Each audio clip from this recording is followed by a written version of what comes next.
Hey there guys, how are we doing? My name's Boomy and you're watching my channel Boomy Reactions. Now today, it's time to catch back up with Nick the Fat Electrician once more, but we're not going to be hearing about the valor and glory of humans. Today we're going to be checking out two amazing dogs. Oh, I'm assuming they're amazing. I don't know what they've done yet. So this video has been requested by one of my wonderful patrons. This is from Kat. Thank you so much for requesting this, Kat.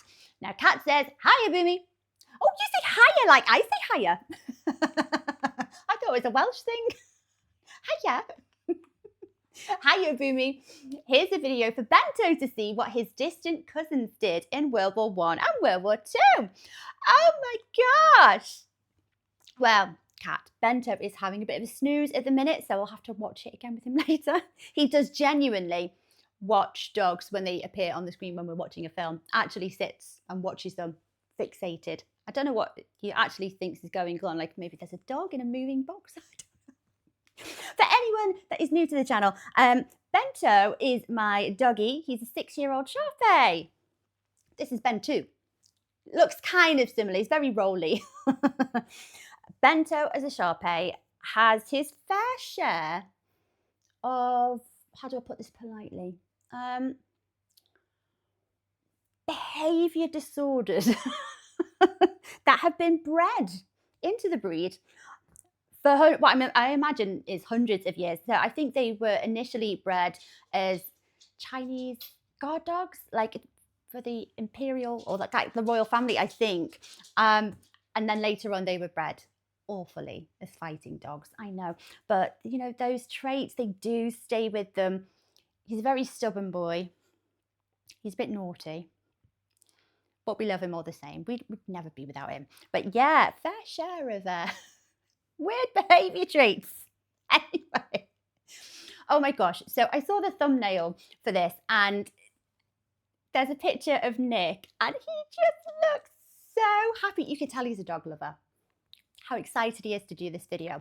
So the dogs in this video, we've got America's top dogs, Sergeant Stubby and Sergeant Chips. Oh my gosh, they make them sergeants. I love animal stories. I love them. I'm a big animal person. So come on, let's get on with the video, guys. I know I chat away. I go on a tangent and I just don't stop talking. Guys, if you're enjoying these reactions and the mindless chitter chatter, don't forget to like and subscribe. Thank you so much, my lovelies. If you're interested, I have a Buy Me a Coffee account. That link is over here. And if you would like to help support my channel any further, I have a Patreon account. And if you want to check that out at all, that link is in the description, just below there. Right, oh my gosh, let's see these darling doggies. We have not done an animal video in a while. Today we're talking about America's top dogs, probably the most famous American war dog of all time, Sergeant Stubby from World War I, and America's most decorated war dog of all time, Chips from World War II. Now, this is normally the part of the video where I have like some hook to draw you into the story so you want to stay and watch the entire thing, but I'm not going to do that because let's face facts, I'm talking about adorable guided missiles with teeth, and I know you're going to stay anyway, so let's just get the ad out of the way and move on. Chapter 1, Stubby. Nick is absolutely right. We don't need any enticing into this video, do we? Absolutely not. The promise of seeing cute, oh my gosh, adorable fur babies. We don't need any more persuasion. I want to hear all about Stubby and Chips. Chapter 1, Stubby. All right, our story begins in 1917 on Yale University campus in New Haven, Connecticut. America has just entered World War I. Why? Because the Germans have just committed the cardinal sin that always gets America involved in military conflict. They touched one of our boats. That's what I want to tell you, but technically, that's not true. I knew he was going to say it, whether it's true or not. You don't mess with America's boats. Oh, how many times do you need to say it? Just don't do it. Never ends well. I can't lie! You see, the Germans had used submarines to sink the RMS Lusitania, which was not an American ship, but it did have 128 Americans on board that were killed. Obviously, this pissed off a lot of people, but technically they found the loophole. They didn't touch one of America's boats. We can't go to war. Them's the rules, apparently. So Woodrow Wilson just like gives them a stern talking to and is like, hey, don't Don't do that anymore. And then nothing happens. Okay, that was in 1915. Okay, fast forward 2 years later, 1917, World War I has been raging on for almost 3 years at this point, and America still has yet to be involved. Great Britain. America sitting on the sidelines. Tag me, come on, come on. Comes to the American government, and they're like, hey, we intercepted this telegram between Arthur Zimmerman, who's representing Germany, and the Mexican government, and this telegram basically says, hey, Germany's gonna start blowing up American ships again, which means America's probably gonna join World War I. When that happens, do you wanna go ahead and go to war with America also? Then you could retake Texas, Arizona, and New Mexico, and it would take some pressure off of us. And the American government's looking at Great Britain like, really?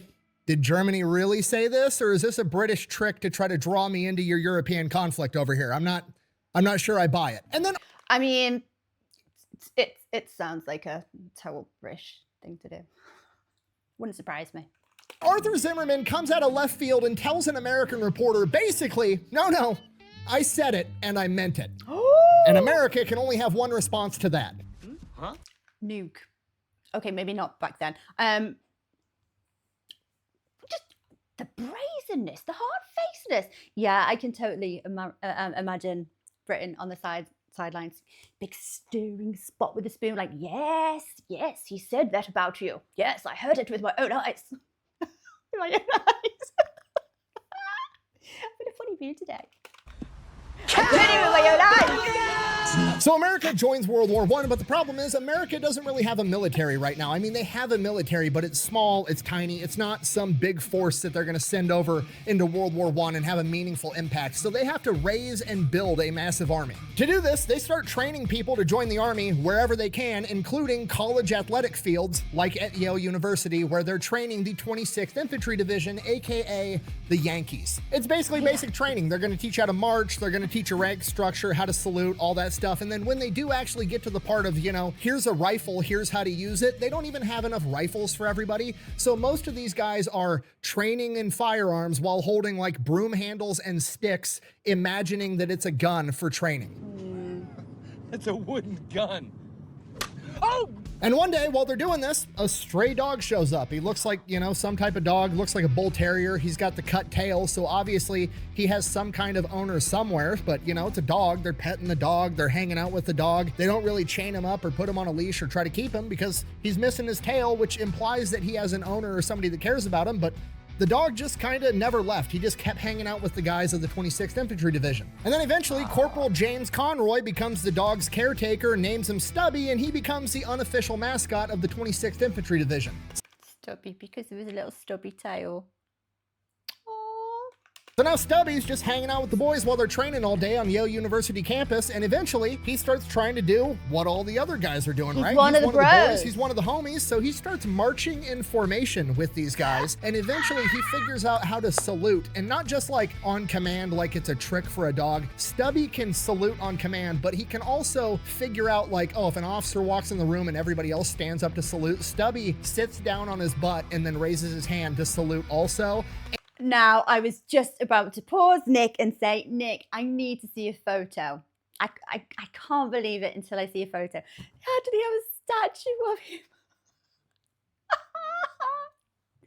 Oh, it's too cute. And he salutes anybody that salutes him. And this goes on for months. Just Stubby's one of the homies. Everybody loves him. And then by September of 1917, it's time to ship off over to France, at which point, obviously, they're not going to be able to take this dog with them. No. So Corporal Conroy has, the Disney kids movie moment of like, go on, boy, get out of here. I can't take you with me. They then all hop on the train, and then they're going to take that train out to a naval yard, get onto a ship, and then head off to France. And Stubby didn't listen. He snuck onto the train as well. So now Stubby's... Oh, Stubby! You cheeky boy!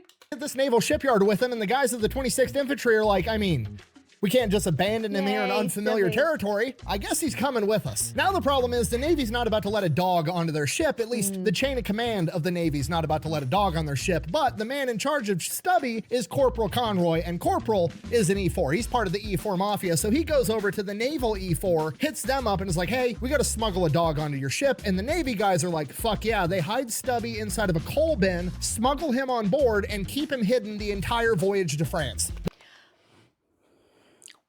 Where did Stubby make business? duty. Number 2, where did he go poop? That I can. That's where my mind goes to. That's the biggest problem about stowing a dog away on a ship.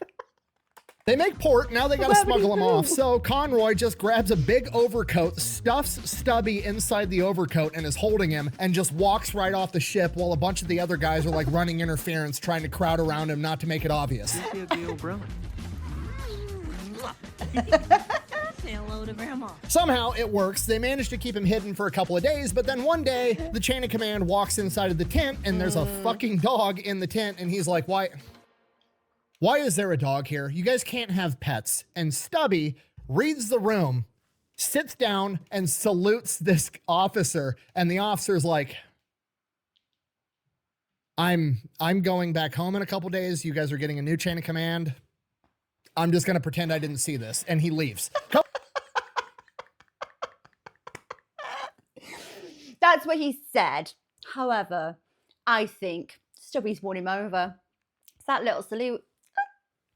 And his heart is just melted. If it was any other dog, probably would have stuck to his guns. But Stubby, he's just took one look at him, hasn't he, and just gone, well, if that isn't the cutest thing I've ever seen. More days go by and the new chain of command shows up, and the word on the street is he's a complete hard ass. His name is Colonel John Parker, aka Gatling Gun Parker, a machine gun expert and combat veteran from the Spanish-American War. And you gotta remember, all the guys in the 26th Infantry Division are all like kids that just got out of high school that have been training on how to go to war with literal sticks and broom handles. This guy is terrifying to them. They're really worried about what's gonna happen. He might take Stubby out of the tent and shoot him on the spot. They have no idea. Okay, He would never. I don't believe it. I don't believe anyone's that heartless. I'd have to actually see proof of how heartless they could be. Ooh, now I'm fearing for Stubby. Transparency, we don't know what happened between Stubby and Gatling Gun Parker, but what we do know is that apparently Gatling Gun Parker absolutely loved this dog, and all the guys that wrote about Stubby after the war said that Stubby was the only soldier that could talk back to him and get away with it. Stubby, what is this? What is this poop doing on the floor? Wolf. Bark, bark, bark, bark, bark. There's an epidemic in the Nethers. It's best we know about it. Gatling Gun Parker is officially co-signed. Stubby is now staying, and all the boys are going to go into more training in France, and this time they're finally actually going to get guns for the first time, which also means Stubby is also going to be subjected to gunfire for the first time, and the first time he hears guns go off, doesn't even flinch. Which on one hand is really impressive for a dog, but on the other hand, that's Stubby's entire MO. I'm sure the first time a gun went off, he just kind of looked around like, okay, the boys aren't panicking. I'm not going to panic either. This is normal. Moving on. After they finish He just imitates them, doesn't he? Copies them. training, they get shipped off to the front lines, and Corporal Conroy gets selected for recon duty, meaning he's going to be the one sneaking around the front lines, trying to get eyes on the enemy, know how many troops are where, know where the enemy trenches are, absolutely everything, and Stubby's going with him. Okay, now a couple things happen during this period. Stubby comes to understand, okay, Germans are the bad guys, the ones that smell like sauerkraut and speak German. Got it. He knows they're the bad guys, but because he's on recon duty with Conroy, he also goes all over the place. He's not just standing in one trench around the same 5 guys all the time. He's getting shown off to all of the Allied forces. So now pretty much everybody knows about Stubby. They know who he is. Everybody loves him, but he also gets exposed to French and British people, and Stubby fully understands who's French, who's British, who's American, who's German, and he knows that the Germans, as far as he's concerned, are the bad guys. No way. Just gets more and more cute. He's a clever dog, isn't he? As Brits, we have a very special place in our hearts for dogs. We're big dog lovers. So naturally, he's got to know all the British soldiers are going to love him. This goes on for a little while, and then on March 17th, 1918, Stubby has his first run-in with mustard gas. Now, according to the popular story that you see reiterated on like Wikipedia and a bunch of articles, allegedly Stubby was wounded by mustard gas and ended up in the hospital. As far as I could tell, that's not actually true, and it's not true because prior to this, Corporal Conroy and a French lieutenant had a custom gas mask made for Stubby. So while he was exposed to mustard gas, he had a gas mask, and as far as I could tell, he was never actually injured by it. I can't contain how cute this is. Practical. So yeah, you know, absolutely serves a purpose. Rightly so that he should have his own mask.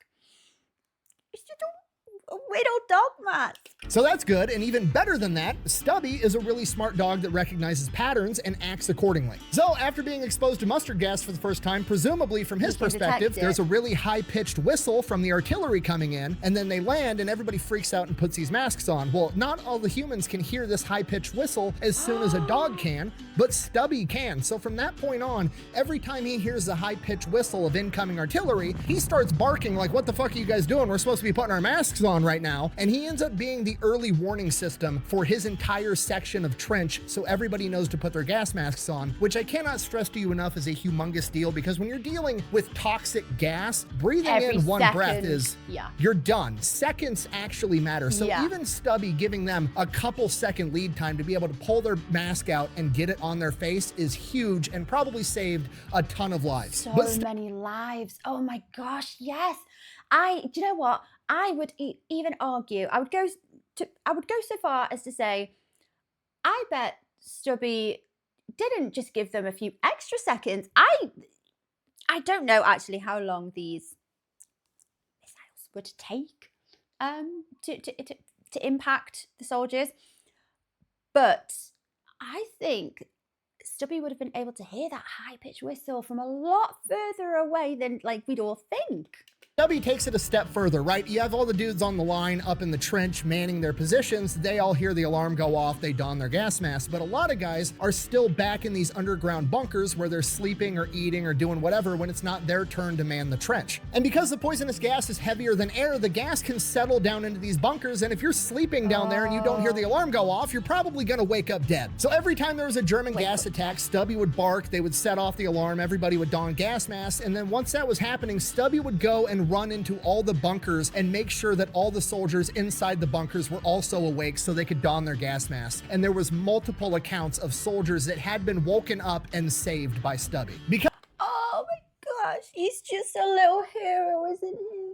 Now, I know Nick has used a few clips of that animation. I don't think I've seen it. I don't know what animated story this is. Is it actually a story, obviously a World War I story, that is the dog in it actually referencing Stubby?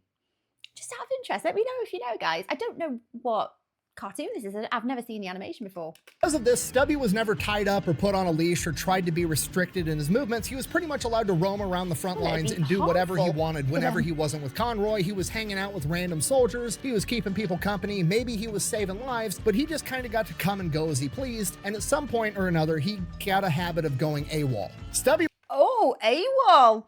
I think he would have been quite a few soldiers' comfort as well. You know, a lot of these young lads, it's the first time they're away from home for many of them, if most of them, and a lot of them were probably missing home. So a support animal, a comfort animal.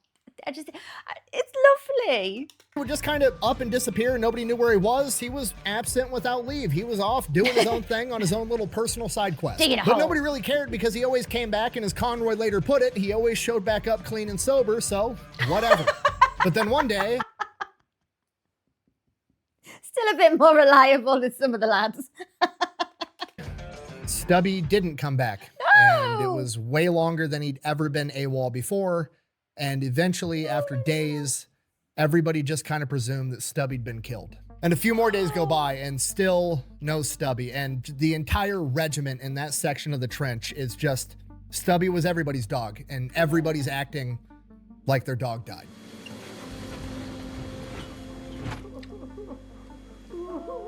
And then a couple days after that, there's this French unit coming through their AO, and one of the 26th Infantry guys, not Conroy, just one of the random guys, but obviously well aware who Stubby is, sees that a French lieutenant has a dog that looks an awful lot like Stubby on a leash. So he grabs some of the boys and they go over to investigate, and sure enough, it's Stubby, at which point he politely informs the French guy, "That's my fucking dog." And You commandeered our dog.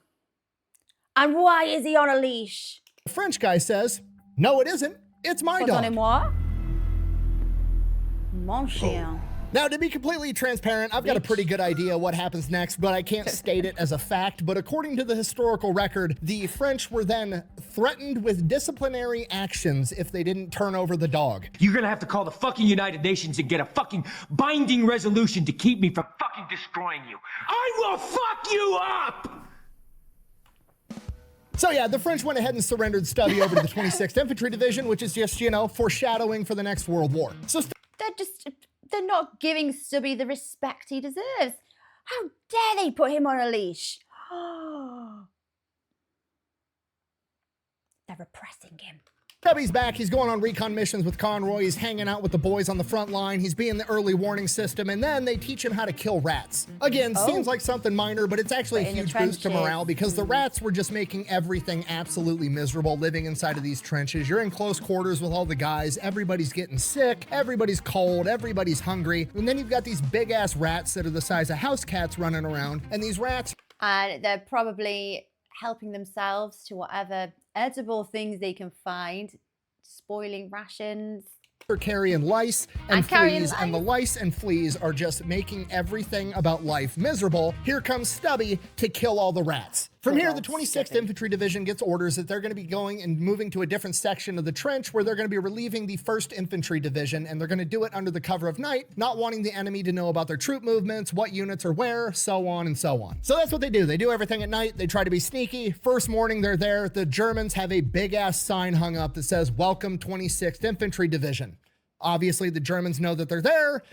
Probably not a good thing, because the Germans probably assume that that means that these are fresh new recruits that haven't seen combat and aren't trained, and it's going to be an easy fight. So they're going to launch a massive offensive, which is exactly what they do, and it becomes to be known as the Battle of Sedge Prey. During this battle, Stubby is doing exactly what Stubby does. He's alerting for incoming artillery. If he's not doing that, he's hanging out with wounded men, trying to improve morale. The accounts vary, but at some point during this battle, Stubby takes shrapnel in his chest and his leg, either from a German grenade or from artillery. He is then rushed to the rear to the aid station by his guys, and they try to give him to the doctor, and presumably the doctor's like, major battle going on, kind of busy, don't have time to deal with the fucking dog right now. Not realizing that, yeah, he sees a dog, but these guys don't see a dog, they see one of them. An altercation ensues, and ultimately the doctor winds up taking care of the dog. Well, yes. How do you create any more animosity between the Americans and the Allies and the Germans? You hurt their dog. Everyone's going to be outraged. Like, disgustingly outraged. They're going to be absolutely livid. Stubby winds up getting the shrapnel removed, his wounds cleaned, and spends a month recuperating, and then returns back to the front lines with his men. By July 18th, the Allied forces go on the offensive. It is no longer stand in the trench, wait for the enemy to bomb rush you, and shoot him down with a machine gun. It is now, we're getting out of the trench, and we're advancing towards the enemy. The Germans are retreating, so they're trying to get back there, cut them off, capture as many Germans as possible, and the fighting is no longer in trenches. A lot of it's out in the open. And while the 26th Infantry guys are doing that, Stubby is right there by him, and he figures out a new way that he can contribute. With the battle now out in the open, it's way more chaotic. If somebody gets wounded out on the battlefield and can't move, it's hard to get them a medic, to get them off the battlefield, to get medical care. So Stubby goes out and he finds wounded soldiers, knows where they are, and then takes off running, grabs the medics, and guides the medics back to wounded soldiers to get these guys off the battlefield. See? That's actually making me well up. What an amazing little dog, isn't he? I can see why Nick loves him now. He's just like a little medic's helper, isn't he? Oh, what can't he do? And presumably understanding that the Germans were hurting all of his homies, Sergeant Stubby grew to really not like the Germans, and when the battle wasn't raging and he wasn't saving his guys, he was being on guard duty helping escort German prisoners from point A to point B. Eventually, for the first time in his life, they actually had to put him on a leash while he did it, because apparently, remember, Stubby knows how to march. He learned how to march with the boys back at Yale University. If the Germans weren't marching well enough, he would fucking bite them. Which what an unfortunate situation to be in, right? Like, you just got your ass kicked on the battlefield. You might be wounded. You just got captured by the enemy. Now they're marching you along, and there's this dog being a drill sergeant that bites you if you don't march in cadence with all your other wounded buddies. And the normal human reaction to a dog biting you is to like hit it and get it away from you. But also, it's the dog that belongs to all the dudes with guns that seemingly care a lot about this dog. So if I hit this dog, I'm probably gonna get shot. I guess you just gotta sit there and let the dog eat you. Anyways, he does that through the entire Allied offensive. Just when things can't get worse, been taken prisoner. You're not marching very well because you're wounded. But the dog doesn't like your lazy march. He thinks you're looking sloppy. Oh, Stubby. And then eventually the 26th Infantry Division liberates a town called Chateau Thierry. While at Chateau Thierry, I would assume it's, you know, like you see in the movies, everybody's celebrating, they're drinking, they're partying, they're having a good time. The Americans showed up and liberated us. The Germans are gone. We're free again. Hooray. And then the Germans decided to launch a gas attack, but Stubby was there to alert everybody and saved a ton of people in this town. And because of that, the women of Chateau Thierry made Stubby a jacket to thank him. And that is the jacket that you see him wearing in almost every picture. From Guys! He's everyone's favorite, isn't he? He is everybody's pet. He's everybody's favorite dog. The women love him. The lads love him. Even the higher-ups are quite partial to him. I think it's only the Germans that don't really seem to like him. Here, Stubby and the 26th Infantry Division partake in the St. Michael Offensive, and then they are in the Battle of the Meuse-Argonne, the last big battle of World War I. On September 26, 1918, the very first day of the Battle of the Meuse-Argonne, Stubby is going about his normal duties, doing Stubby stuff, when he notices a German. Uh-oh. Yep. Now, to be fair, it's debated as to whether or not this German was in a German uniform or if he was in an Allied uniform, but everybody pretty much agrees this guy was a spy and Stubby found him. Personally, I like to think he was in an Allied uniform being extra sneaky, and Stubby just rolls up like, you don't smell like one of my boys.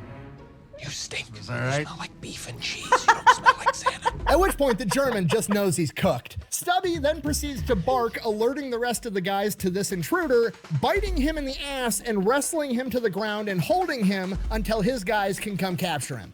I said, doggy, please don't bite me, dog. And I turned around to jump over the fence. The dog grabbed my ass. For this, he You know, the lads know as well that Stubby doesn't just act like this with anybody. Straight away, they know. They believe. I don't even think they question Stubby at this point. They know something's not going right. This is a German, it's a spy. receives an honorary battlefield promotion to sergeant, and his sergeant stripes are stitched onto his jacket that was given to him by the women of Chateau Thierry. But it gets better because on the spy, they found an Iron Cross, which is like the highest medal that you can get in the German military at this point in time. And under the rules of fucking finders keepers, that is now Sergeant Stubby's Iron Cross, which he then had mounted on his jacket in the very appropriate location of right below his ass. Oh, the humility. Stubby might actually be the most badass dog. From here, Stubby continues to serve with his guys all through the Battle of the Meuse-Argonne and all through the rest of World War I until Armistice Day, when it comes to an end. When it was all said and done, Sergeant Stubby had been in combat for 18 months straight. He helped in 17 battles and 4 major offensives. Wow. And after the war, Sergeant Stubby became a celebrity. He was America's goodest boy. He led parades. He met 3 presidents. He met General Pershing, the American general that led all of World War I for the American side. And General Pershing gave him a gold medal, and the rumor is Pershing also made his promotion to sergeant official, but there's no documents of that actually surviving. But let's face it, if General Blackjack Pershing looks at you and says, "You're a sergeant," you're a sergeant. I don't care if he signed the paperwork or not. Sergeant Stubby and Conroy basically traveled the country on this enormous PR tour where he is given a ton of different medals and awards from different humane societies and military organizations, all of which get donned on his jacket. And after the PR tour, Sergeant Conroy takes him back home where he gets to live happily ever after until finally passing away at the age of 10 in 1926. I don't know a lot, but I do know it's a good thing for the enemy that Sergeant Stubby got a happy ending.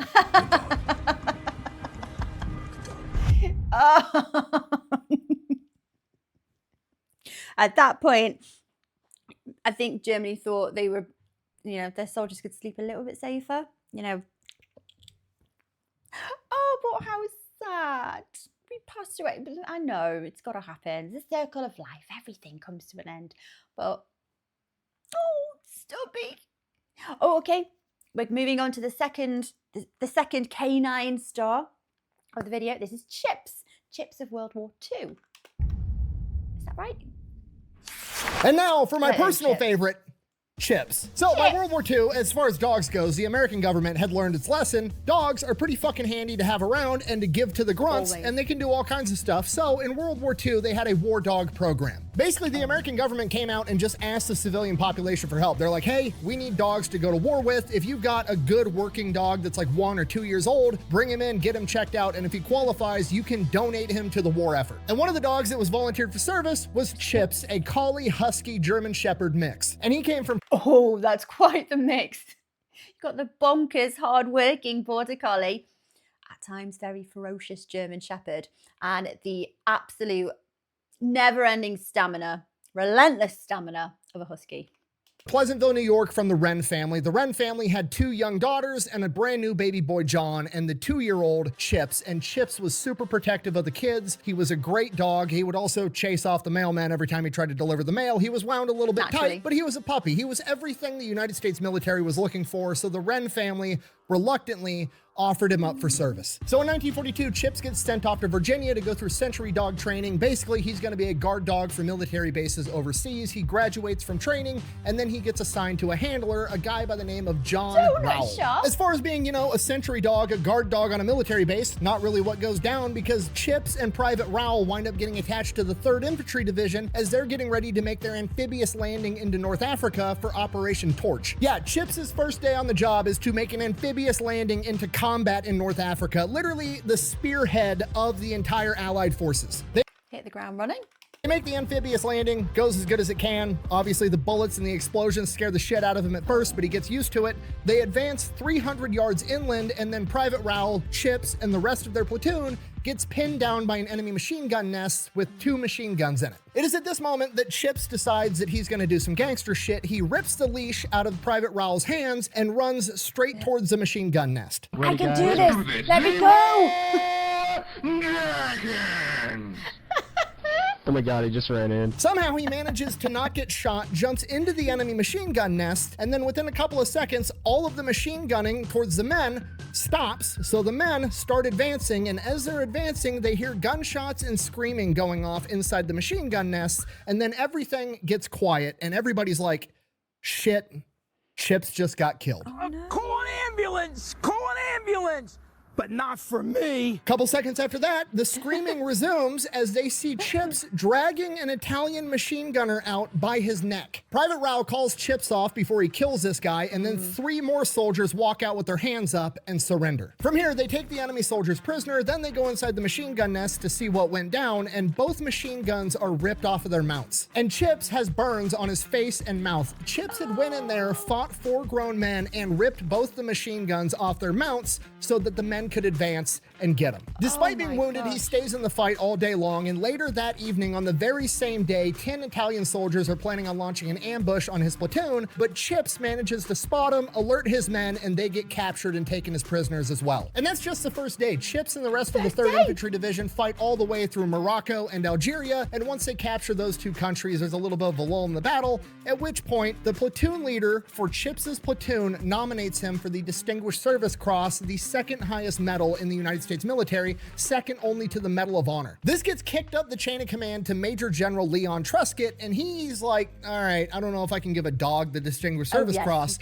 We're gonna give him a Silver Star, and he approves it, and Chips is awarded a Silver Star. Not an honorary Silver Star, not a special award for dogs. Chips the dog is given a legitimate Silver Star. At which point, apparently General Eisenhower, you know, like the Allied Supreme Commander, the most important general general for the Americans in World War II wants to meet the only dog in American history that has a silver star, so he goes to meet Chips. And apparently nobody told Eisenhower that you're not supposed to try to pet sentry dogs because they're instructed to bite anybody that isn't their handler that tries to touch them.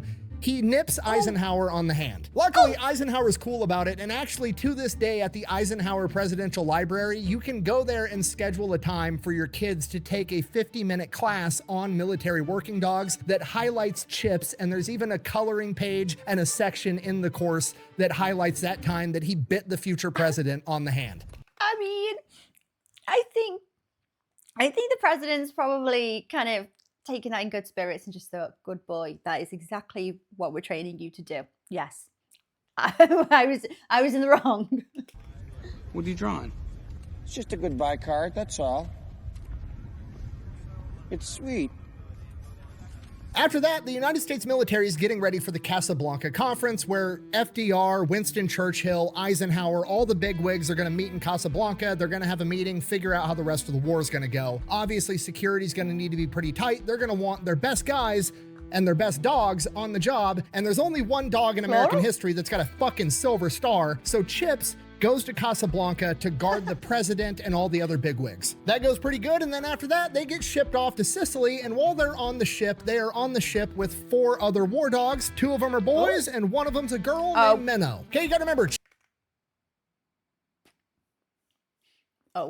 Chips, he's a dog, but more importantly, he's a grunt. This dog is an infantryman that has been reincarnated into a canine, I'm absolutely positive. He's looking around like, I mean, we're not fighting, and I can't open a beer. There's only one thing left to do.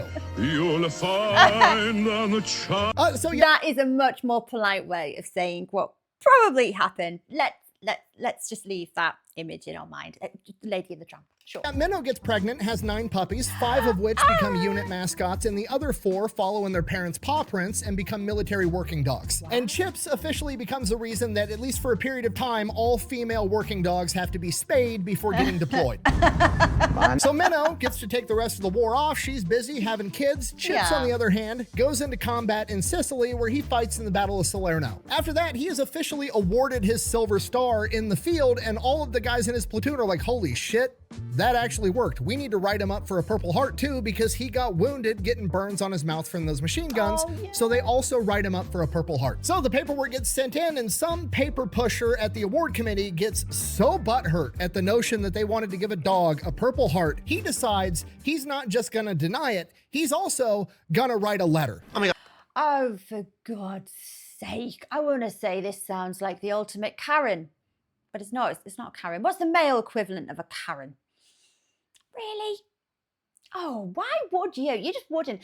And we've already seen Stubby, another decorated, very heavily decorated dog of World War I. So why would you be so offended and appalled by the notion of this?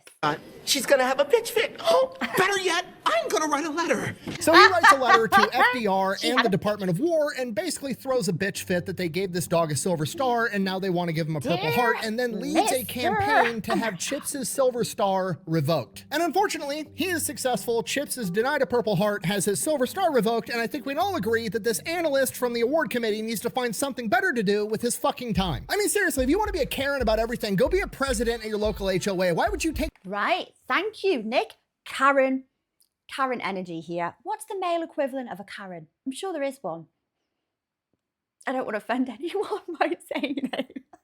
Who is it? Who's the male Karen? Time out of your day during World War II when you're in charge of giving out Purple Hearts to try to revoke a medal from a dog who bum rushed an enemy machine gun position. Oh, well, he's a dog. An award should only be given to people. Fuck you. You know who thinks he deserved that award? All the men that didn't die from machine gun fire that recommended he get the award. Okay, who gives a shit if Chips is a dog? He did some gangster shit. He performed an act of valor. He earned the award. Give him the award. Just because he's got 4 legs and fur doesn't change the fact he did the thing to get the reward.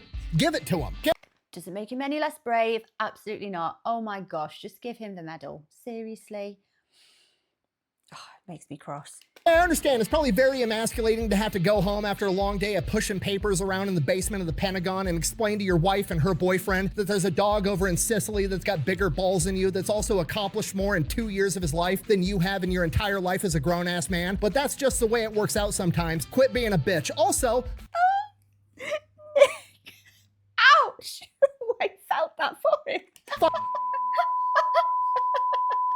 I'm And calm. one more Okay, thing. so Chips winds up fighting in frontline combat up until December of 1943. By January of 1944, he is taken away from frontline combat, given a new handler, and sent on prison guard duty. While there, he gets the nickname the One-Man Guard Company because apparently he could keep 60 dudes in check all by himself. And Chips performs that duty till the end of World War II, and before getting shipped back home to America, his platoon gives him an honorary theater ribbon with 8 battle stars for the 8 campaigns that he served in. Chips is then shipped back to Virginia, where he is given more training to help him readapt to civilian life, and then he is put on a train and shipped back to New York to the Wren family. The Wren family then meets the military escort at the train depot to pick up Chips, and little Johnny, who was only a baby when Chips was sent off to war, is now 4 years old. And can you imagine the excitement of a 4-year-old boy who has been told his entire life, you have a dog, buddy, but he's off at war fighting the bad guys right now. Yeah, your best friend, the dog that wouldn't leave your side and guarded you so well. He's off being a war hero, literally. And he's come back and he wants to come and look after you again. Now, and he finally gets to come home and you meet him. I think I actually found a picture of it right here. So little Johnny, at least at this moment, is probably the happiest boy on the planet. In addition to getting Chips, they got all of his discharge paperwork, and with that paperwork was a letter from Chips's last handler while he was in the military, and it reads as follows, and I quote, "We had quite a few nights on the same cot or bed or whatever we could get. He's the best friend I've ever had. No one in the world has a better dog than you." Also worth noting, his discharge paperwork, like his official discharge paperwork, refers to him as Mr. Chips, which I think is hilarious. The clerk at the Pentagon took one look at this dog's service record and put some respect on his name, and I appreciate it. Also, I know it's probably not true, but I like to think they gave him a full rundown of everything Chips did while he was in the military, and Mr. Wren's sitting there like, okay, buddy, let's see what you've been up to. Okay, day 1, dragged a grown man out of a machine gun position by his neck, forcing him to surrender. Okay, forced 3 more guys to surrender, suffered burns to his mouth after dismounting a machine gun by himself. Holy crap, this dog is awesome. Then proceeded to capture 10 more guys on the same day. Holy shit, honey, our dog is a superhero. For this, he was awarded the Silver Star, then had his Silver Star revoked, then he was the guard dog for FDR, then he bit General Eisenhower on the hand. What the fuck is happening right now? What did you do? Then Nick just hit the nail on the head. I was just thinking the same thing. That dog is a superhero. Doesn't Superman have a dog? Maybe he was based on Chips. Mr. Chips. On a boat to Sicily, he fathered 9 children and is formally the reason that all female working dogs have to get neutered. Sweetheart, Chips might be the man of the house now. I'm gonna go mow the lawn. Wren family goes back home. Chips is home now. The family's reunited, and Chips is the best dog ever. And then one day, little Johnny, wanting to show off his war hero dog, decides to dress up in a little army uniform with a little belt and a little toy revolver and a hat, and he's strutting around town. And one of the neighbor kids comes running out of his house with a cap gun, pointing it at little Johnny right in front of Chips, pulling the trigger. And Chips sprints at this kid and rips the gun out of his hand. Doesn't hurt the kid at all. Just takes the gun away, scares the living shit out of this kid. He takes off crying, runs home to mom. The mom gets all pissed off, saying that Chips is a dangerous animal, but there was never any other sign of aggression that Chips showed towards anybody, and all he did was take the gun away. The kid wasn't hurt. On another occasion, later that summer, the family goes out to the beach. Obviously, they're bringing Chips with. He's part of the family, and little Johnny gets swept up in the current and pulled out farther than he's comfortable. Nobody noticed except for Chips, and Chips went out there, dragged him back onto the beach by his swim trunks, saving Johnny. And Chips and the Wren family got to live happily ever after. Unfortunately, ever after didn't last long enough. 7 months after being reunited with the Wren family, Chips would pass away from kidney failure and be privately buried by the family. And that is the story of America's top dogs. Chips, the most decorated war dog in American history, and Sergeant Stubby, probably the most famous war dog in American history. Thank you for watching. Best way to support the channel is go buy some merch, maybe drink some Echelon, check out echelon.tv. Links for all that over at thefatelectrician.com. Quack bang out. Quack bang out. If you want to read more about some animal war heroes from World War II, Robin Hutton has this book called War Animals, The Unsung Heroes of World War II. It's really good, just features a ton of different war animals in World War II. She also wrote an amazing book on Sergeant Reckless that I've already done a video on. And then Ann Bossum actually wrote a book on Sergeant Stubby. And if you have kids, There's an animated Sergeant Stubby movie that came out in 2018 that I watched with my boys a couple of nights ago. They really enjoyed it, and the movie is actually really good, so go check it out. I'm wondering if it's actually that one that they used a few clips of. Let me know if you know, guys. It's not bragging or anything, but got my own merch there. Thank you. Love it. Oh my gosh. Oh, there were a few times there that really made me well up. Not kind of, you know, sad, but more kind of like happy. We're a nation of dog lovers. I know in the US you guys are absolutely as well, and they are 100% our best friends. And the way that they look at you, we all love our best friends, don't we? And that is an amazing story. I feel like I got two stories there. So 2 stories in one. 2 amazing stories. So heartwarming. It's really sad that Mr. Chips passed away. I think he met an untimely end. I think he, you know, how old would that have made him by the time he passed away? We're always a bit wary of kidney problems with Bento as well. I think it's a Shar-Pei thing, but I think he's actually outlived a lot of Shar-Peis, sadly enough, but you know, good for Bento and us. But oh, it's very sad to hear. Oh my gosh. Amazing stories there.